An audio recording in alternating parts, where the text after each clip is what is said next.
आजच्या दुसऱ्या व्हिडिओमध्ये आपलं स्वागत आहे. तर महाराजांचं एक वाक्य आहे, अतिशय वाईट काळ एका चांगल्या चारित्र्याला जन्म देतो आणि एका चांगल्या व्यक्तीला घडवतो. ज्या व्यक्तीने खूप जास्त वाईट परिस्थिती बघितलेली आहे लाईफमध्ये, तो एक चांगला माणूस होतो आणि तो खरंच खूप चांगला माणूस होतो आणि त्याचं चारित्र्य एकदम चांगलं राहतं.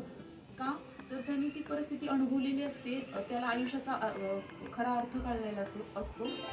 वयापाशी काय नसतं किंवा दिसण्यापाशी काय नसतं किंवा सौंदर्यापाशी काय नसतं, पण त्या व्यक्तीने ॲक्च्युअलमध्ये काय फेस केलेले आहे, त्याच्या मनाची मानसिक स्थिती काय झालेली आहे, त्यांनी स्वतःला कसं स्टेबल ठेवलेले आहे, त्याचा माइंडसेट काय आहे. तर ह्या छोट्या छोट्या गोष्टींवरती खूप जास्त इम्पॅक्ट पडत असतो त्याच्या लाईफवरती.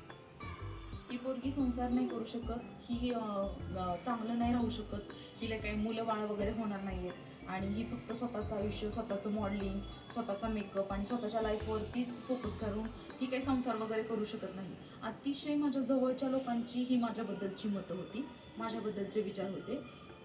पण मी त्यांचे ते विचार कधी खरे नाही होऊ दिले आणि त्यांना जे त्यांच्या माइंडमध्ये जो प्लॅन होता किंवा त्यांचा जो गेम होता तो मी कधी सक्सेस नाही होऊ दिला.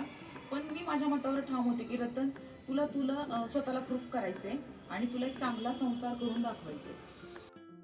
तर तुमच्या माहितीसाठी सांगते,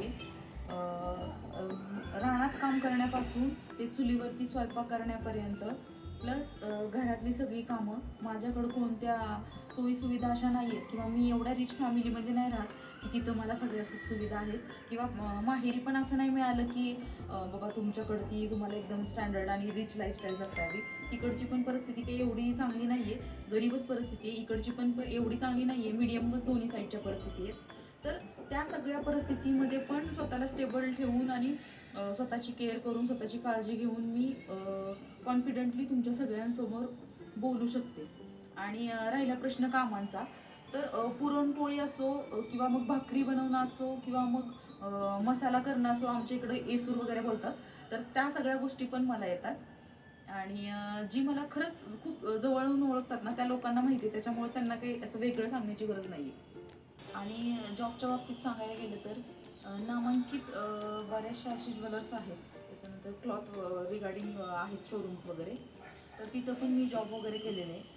आणि प्रेग्नेन्सी फर्स्टवाली प्रेग्नेन्सी असताना पण 7 मंथपर्यंत मी जॉब केलेलं आहे.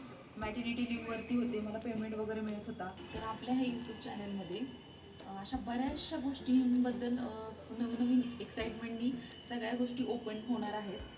एक सून म्हणून रोल करताना मला काय प्रॉब्लेम आले किंवा जॉबच्या ठिकाणी मला काय प्रॉब्लेम आले, एक आई म्हणून बऱ्याचशा गोष्टी अशा आहेत ज्या तुम्हाला मला तुमच्यासोबत शेअर करायच्या आहेत. तर नक्कीच चॅनलला सबस्क्राईब करा आणि अशाच इंटरेस्टिंग गोष्टींसाठी रतनला सबस्क्राईब करायला विसरू नका. बाय, भेटूया पुढच्या व्हिडिओमध्ये.